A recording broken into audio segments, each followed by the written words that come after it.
Canal Augustin Info, soyez les bienvenus sur ma page YouTube, chers abonnés. Et moi, c'est Augustin, pour ceux qui ne me connaissent pas encore. Ici, nous parlons globalement de la vie d'un immigrant aux États-Unis. Le thème de la journée porte sur la carte de crédit. Comment obtenir une carte de crédit? Comment protéger sa carte de crédit? Quels sont les avantages d'une carte de crédit?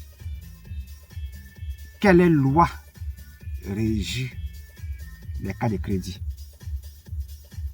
Et sans tarder, je commence par répondre à la dernière question. Les autorités américaines, au niveau des finances, les institutions financières, quand on vous donne une carte de crédit, vous avez l'obligation de rembourser ce qui est dans la carte de crédit. Si vous avez une carte de crédit et que vous ne remboursez pas, vous ne payez pas à temps, cela vous pénalise.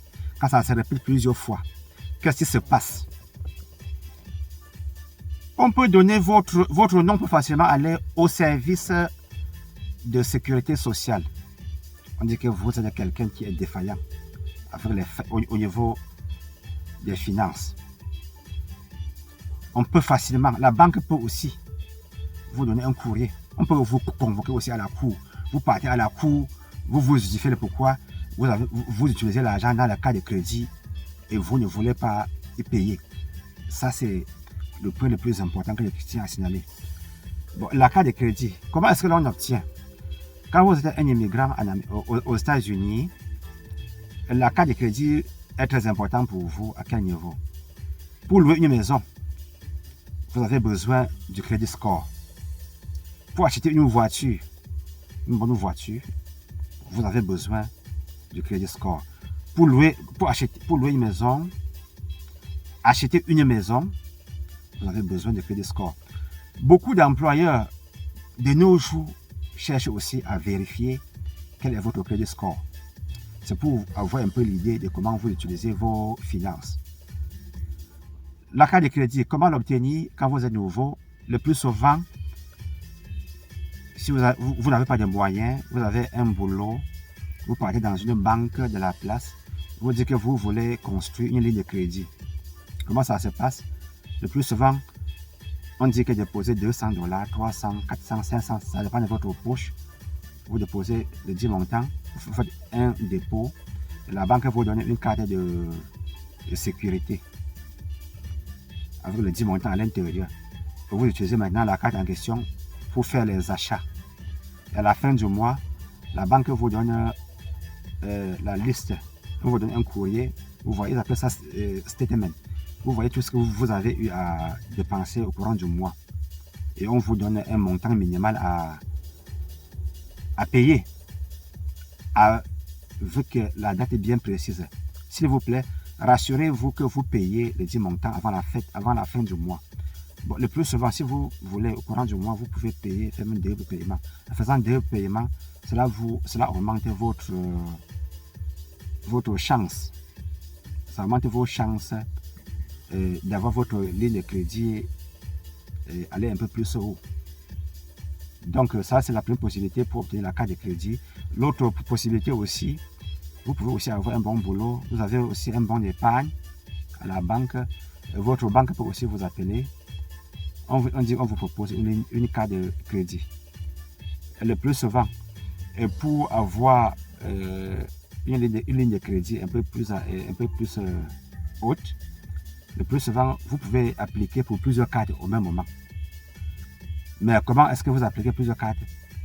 Il faut d'abord avoir la première carte, puisque quand vous faites quand vous avez déjà la carte de sécurité, là, autour de 4-5 mois comme ça, le plus souvent, l'institution financière en question vous donne maintenant une carte de crédit. Quand vous avez déjà une, vous aurez à recevoir de temps en temps dans votre boîte à lettres les propositions de cartes de crédit. Et pour choisir une carte de crédit, soyez sage, il faut toujours regarder le bénéfice de cela. Il faut regarder, ils appellent ça les APR, c'est-à-dire que le taux d'intérêt. C'était beaucoup de banques, quand on voit que quand on vous propose une carte pour la première fois, souvent on dit 10 mois d'intérêt gratuit, 0% d'intérêt pendant 10 mois, 12 mois, 16 mois, 18 mois, 20 mois. Et on dit qu'après cela, le taux qu'on aura à vous donner sera en fonction de votre crédit score. Le plus souvent, on dit que ça peut être 14%, 16%, 18%, 20%, 27%. Mais sachez que si vous prenez votre carte de crédit, vous utilisez l'argent cash. Vous partez à la banque, vous prenez l'argent cash, le taux d'intérêt sera encore plus grand. Si vous sautez le jour que vous deviez en principe payer votre carte de crédit, le plus souvent on vous charge un montant de plus. C'est comme ça que ça fonctionne. Et aussi, quand vous avez 2 cartes, 3 cartes, 4 cartes de crédit, rassurez-vous que vous ne sautez pas une carte sans payer au courant du mois. Quand c'est plusieurs cartes, ayez une fiche, vous dites que telle carte est finie tel jour, telle carte est finie tel jour. Et plus vous avez les cartes de crédit, vous avez plus de chances d'avoir votre ligne de crédit un peu plus grande. Bon, le plus souvent, à un certain niveau, quand votre crédit score est déjà bon, souvent certains peuvent supprimer d'autres cartes. Mais quand on supprime le plus souvent, c'est pas bon. Laissez la carte, vous n'utilisez pas. Laissez seulement à la maison, posez quelque part. Si vous voulez, allez même dans le site de la banque, la carte vous bloquez. Donc, on ne sait jamais, vous bloquez la carte. Et autre chose aussi, que je tiens à signaler, avec la carte de crédit, et il faut faire attention. Ne voyez pas les gens partir au store, dans les magasins, on sauve la carte pour acheter les choses, vous faites aussi ça. Non, il y a les intérêts. Utilisez la carte de crédit quand vous êtes dans le grand besoin, parce que l'intérêt, ça risquera peser sur vous demain. Donc, un des bénéfices de la carte de crédit aussi, c'est le fait que quand vous voulez acheter votre voiture, si vous voulez une bonne voiture, ça coûte cher. Le plus souvent, les gens n'ont pas l'argent en espèces pour acheter. On cherche à connaître votre crédit score. Si votre crédit score est bon, on vous donne une voiture que vous voulez. Le taux d'intérêt va être aussi un peu plus bas. Je tiens aussi à signaler que vous ne pouvez pas acheter une maison aux États-Unis si vous n'avez pas un bon crédit score. Souvent, c'est entre 350, le minimal. Le maxi, c'est 850.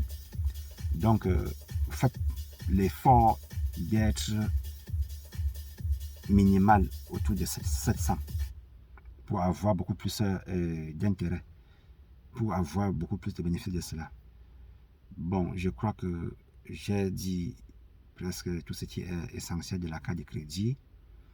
Et avec votre carte de crédit, s'il vous plaît, gardez à un bon endroit. Et si à jamais vous perdez votre carte de crédit, appelez la carte, appelez la banque et demandez votre carte a été volée, c'est perdu, vous ne trouvez pas votre carte. Comme ça, la banque va bloquer la carte. Aussi, vous pouvez aussi partir sur Internet, votre carte, vous partez sur le site de votre carte, vous bloquez. Donc, c'est aussi une possibilité. Parce que, par exemple, si vous voyagez et que vous avez un peu peur, vos cartes de crédit bloquées, allez online, vous bloquez toujours sur la carte. Il y a toujours l'option bloquer. Bloquez vos cartes, comme ça, vous êtes un peu en sécurité. Le jour que vous rentrez, vous activez encore. Donc, c'est ce que je tenais à signaler sur les cartes de crédit. Merci de m'avoir écouté de bout en bout. Et s'il vous plaît, veuillez vous abonner massivement. Faisons grandir cette page avec le nombre d'abonnés. Likez les vidéos, partagez aussi nos vidéos à vos proches. Merci. Ciao.